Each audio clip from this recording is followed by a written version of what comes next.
këdot, por në tishte Ramadanin, të fuste Sheun, tishte Sheun, fuste Aslanin ose Lachin. Pra e ka mendu do ka qenë kjo treshe ka qenë to ndeshjet e fundit. Edhe sigurisht që ndoshta dhe mendon që ta filloj me këtë treshe. Por nuk është ndonjë ndryshim që bjen sy shumë, e kupton. Se Ardi nuk dihet edhe shumë qartë se si është forma e Aslanit, se në ndeshjen e fundit me Beshiktashin doli i dëmtuar. Ajo është temë tjetër që dëmtimet mos mi thuj. Lojtari, po s'ke, nuk ka trajner të shit, fusu unë futbollistin të dëmtuar. Po ka shumë lojtarë që futen të dëmtuar se do bëjmë maksimum. E thata Ardi, ka mjekësi, ka e shef gjithë javën, si ta fusun futbollistin të dëmtuar. Kur, mbot? Sepse futbollisti kemi pa lojtarë që kanë luajtur të dëmtuar. Futbollisti është një qendje që trajneri po ta fusi për shembull që ai lujti se kam nevojë dëmtu, s'do luaj mirë 100% do thotë ti vetë futet, apo? Pra, këtu është nuk ka futbollist që futet në fushë mos jetë 100%. Nëse ajo akoma më shumë që ti ke alternativa, apo? Po.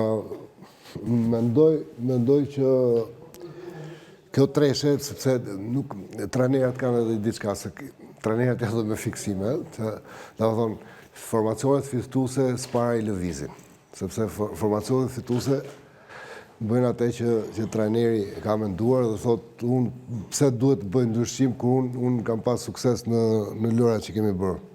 Tani, e gjitha kjo ka të bëjë dhe me pjesën që se si do shkojnë gjërat. Por aty ka vend për të ndryruar, mundet që në vazhdim do varet se si do shkojnë ndeshje, se ka vendet që thotë profesori që ka lojtarë në formë dhe lojtarë të tjerë, pra siç është edhe lojtari Ramadani, po themi apo këto të tjerë, që mundet të jenë pjesë e lojës, nuk ka asgjë gjë. Por ai beson këtyre, domthonë është i çik po themi në thojza me fiksime që do të jetë kjo treshe, sepse ashtu e ka menduar. Për shembull Julin Sheun nuk e ndroi. Për faktin sepse ka luajtur shumë mirë. Sidomos lojtari 6 para mbrojtës ai është për mendimin tim është një nga lojtarët më të mirë. Por që po të fusin Ramadanin do ta bëj me 2 pastaj, sepse është ai 6, numër 6, mund të luajë dhe me numër 10. Tash kjo treshe nuk ka numër 10 për mendimin tim. Janë 6 dhe 8. Pra janë më shumë lojtarë që do rrujnë ekuilibrin e ekipit dhe do jenë pjesë e një bloku të mesëm, si i themi neve, që do jetë paka shumë aty do jetë... Atë zonën e 10 që do e muloj gjithmonë me ekuilibër. Bajrami, si nuk si 10 që e ki përsysh. Pra, Bajrami do jetë një lojtar që do jetë, si thush, një lloj konekti me sfushorët edhe me pjesën e sulmit. Por që do t'i bi barë shumë e madhe, sepse na ka qolluar në disa ndeshje, unë e maj me shumë mirë ku ishim në Dortmund profesor. Broja markonte për shembull lojtarët e mesit fushës italisë, atë që pash aty. Po kjo nuk shkon. Pra sulmuesi parë pra Nonçit të markoj më fushor. Sepse unë gjeshtë ekipi aq shumë poshtë, binte aq shumë poshtë, sa nuk është gjë e mirë, sepse atë e humbet për fazën e sulmit. Dhe ai është një njeri lodhur para portës. Çdo lloj sulmi është boshti, ai është si thosh shumë i vdekur, po themi, nuk t'jep atë maksimumin si sulmues. Pra, është dhe kjo në futboll, sepse pavarësisht se themi non falc për atë që ka bëu zgjedhje sot trajneri ose nëse është kështu. Ose nuk dihet nëse do të jetë kjo apo jo. Por ka dhe këto konsekuencët mrapa që nuk shkojnë gjërat ashtu si duhet pastaj. Patjetër, se duhet parë çdo gjë shihet brenda 90 minutave, po flasim edhe pak fare për mbrojtjen. Është i njëjti diskutim, flas paktën me Hysajn, nuk luan tek Lazio, është preferencë e parë ndërkohë te trajneri Silvinho. Seanca servitore të ditës së dieshme, ndërkohë nuk e ka mbyllur të plot, ka shfaqur një shqetësim dhe nuk dihet, urojmë të mos jetë i rënd, po themi që ai të mos të luaj sot nga fillimi, por duhet thënë që Hysaj nuk luan realisht tek Lazio, por edhe Balliu nuk po luan rregullisht. Prapë ngacmove personin këtë dëmtimet. Jo, dëmtimi i Hysaj dje qofse është problem tjetër, por ai ka qenë kondicion fizik të mirë. Po, dje nuk është mbyllur seanca e servitore. Qofse është kondicion të mirë, normalisht Hysaj e ka vendin aty, sepse edhe me kombëtaren, pavarësisht lojtar me përvojë, me eksperiencë, mund ta nxjerrë një ndeshje pavarësisht minutazhit të pakët që ka në Itali. Është futbollist që ka luajtur mirë në ndeshjet e fundit, me mjaft përvojë, eksperiencë, akoma më shumë nuk kemi alternativë aty, sepse edhe Balliu është futbollist që nuk po aktivizohet. Kështu që nuk diskutohet. Diskutimi është më tepër në formë, jo, edhe këtu nuk diskutohet, e meritor, kjo dyshe ka bërë performancë jashtëzakonisht mirë. Po ndërkohë kemi një super Ismailit te Torino, është super në formë. Po të largonim Ajetin, do fusim Ismailin, të thonim pse s'futim Ajetin. Pra, trajneri... Shiko, Gjimshiti dhe Ismaili kanë luajtur në kualifikuesit e Evropianit. Në Evropian u fut Ajeti dhe... Në 7 ndeshje, Gjimshiti ka luajtur vetëm 2. Sepse edhe i ka pas dëmtim. Po që ka eksperiencë, e di shumë mirë. Jo, Gjimshiti nuk diskutohet. Jo, sigurisht, flasë më tepër për Ismailin dhe Ajetin. Ndeshjet e fundit, Gjimshiti me Ajetin kanë luajtur mirë, edhe është normale si trajner, sepse këto do të luajnë bashkë, janë kopje, e kuptoj?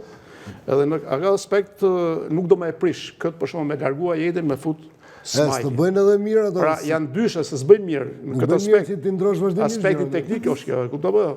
Por si të fusësh Ajetin, si të fusësh Ismailin, e një lloj është. Por duke pas parasysh formën që kanë treguar kjo dyshe, që janë marrë vesh shumë mirë me njëri tjetrin, neshin me Serbinë shumë ndeshje, krijohet ideja dhe ke trajneri që... Po me një lojtar për shembull si Lewandowski, e shihni pak në siklet nëse e themi kështu këtë dyshe? Lewandowski është futbollist që mund ta mash në 90 minuta. Minutën 91. Do gatishmëri të plot nga minuta parë dhe minuta 90. Ka edhe diçka.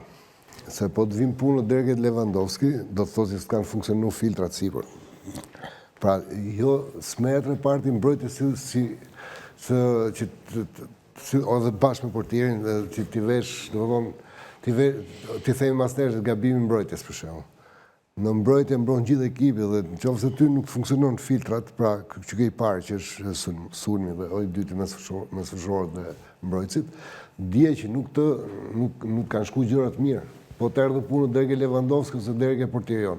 Pra i ke loni qik gjërat dorë të fatit. Nuk i ke loni gjërat, pra nuk i ke bojë zmetin ashtu si duhet dhe nuk ke punu ashtu si duhet në aki.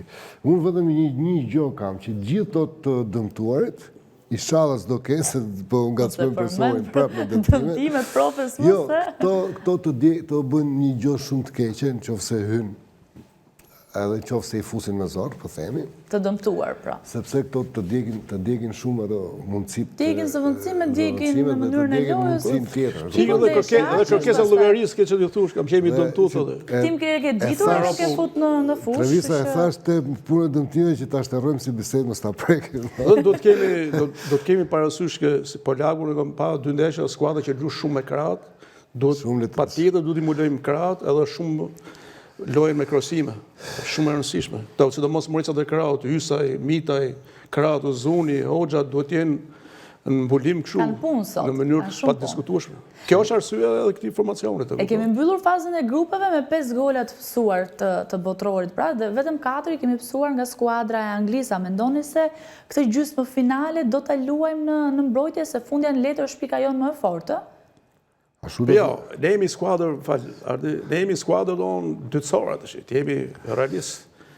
Ne do luajmë, të jemi shumë kompakt me tranzicion, është logjike, sepse ne mund do luajmë neshë polonim, me qarkullim topi. Po e rëndësishme që të luhet mirë, kompakt, mos bëjmë gabime elementare në mbrojtje që të ndëshkojë, dhe të shfrytëzojmë ato mundësitë, shpejtësinë e Zunit, shpejtësinë e Hoxhës, kush do jetë Bajramit, pra ato tranzicionet e shpejta që themi ne për të krijuar një mundësi. Po rëndësishme duhet jemi kompakt. Edhe pa ne thashë pak para emisionit. Në ndeshjen e fundit që jemi mundur 1-0 atje ka qenë një ndeshje e ekuilibruar. Kjo më ngroh pak. Pra po ato skuadra janë.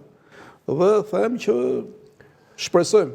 Por e rëndësishme është që duhet mulojmë. Shiko, se ne, me qënë se ka qenë një ndeshje e ekuilibruar për te humbjes, më kujtohet ndeshja në nëntor me Anglinë e Albania, dhe në momentin që Anglia shënoi, bën një lojë të mirë.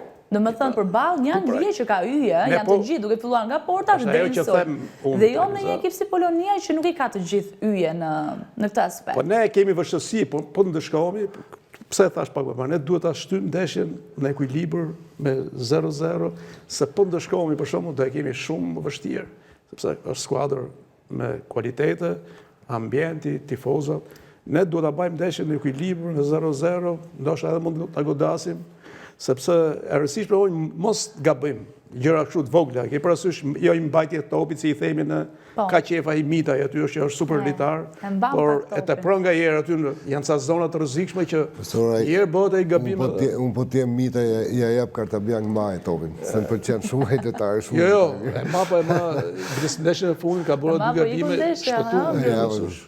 Sidomos ndeshje sotshme. Kjo që thon profesori, se për te batutës është pjesa që duhet t'i ulësh ritmin kundërshtarit. Pra, sidomos fillimin, duhet ta marrësh shumë konsiderat, që t'ja ulësh sa më shumë ritmin kundërshtarit, pra ta bezdisësh, po themi, në gjuhë popullore, të rrisësh anën psikologjike tëndën, që të fillosh dhe si thush loja të flasi dhe në të dy kajet, pra dhe për kundërshtarin që është vëndali, por edhe për neve që jemi ndeshjen në transfert. Dhe do të thonë, gjitha kjo do na bëjë mirë për vazhdimësi dhe pse jo do kërkojnë me kalimin e kohës, nëse ndodh kështu si them unë, me kalimin e kohës do kërkojmë edhe ta fitojmë ndeshjen.